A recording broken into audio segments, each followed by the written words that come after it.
బహుశా ట్రంప్‌కి చిన్న మెదడు చితికిందనుకుంటా. అసలు జపాన్ పీఎంతో భేటీ అయిన సందర్భంగా అసలు ఏం మాట్లాడాడో కూడా తెలుస్తలేదు అసలు.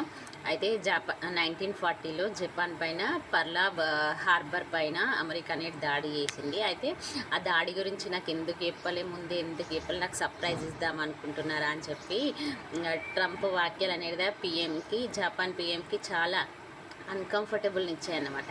అయితే దాడి జరిగింది 1940లో, వీడు పుట్టిందేమో 1946లో. పాపం వాళ్ళకి దాడి చేసినోళ్ళకి ఎవరికో తెలవదు పాపం ట్రంప్‌కు చెప్పి దాడి చేయాలని.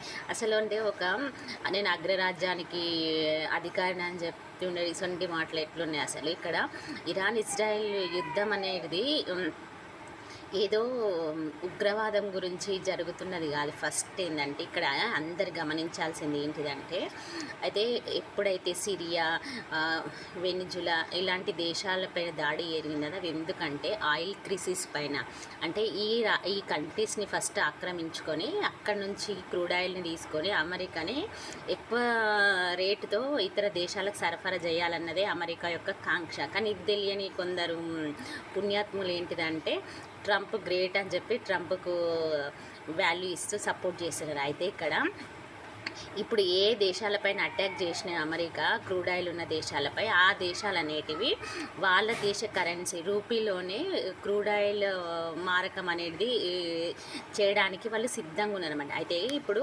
రూపీలలో ఆర్థిక లావాదేవీలు జరిగితే డాలర్కున్న వాల్యూ తగ్గిపోతుందని చెప్పి ఆ దేశాలను గుప్పిట్లో తీసుకురావడానికి ఉగ్రవాదం నెపంతో మిగతా రీజన్స్తో దాడి అనేది ట్రంప్ యొక్క లక్ష్యం అన్నమాట. అంతేగాని చెప్పి వాడు ఏదో దేశాలను ఉద్ధరిస్తాడని చెప్పి ఇదంతా జరిగింది కాదు.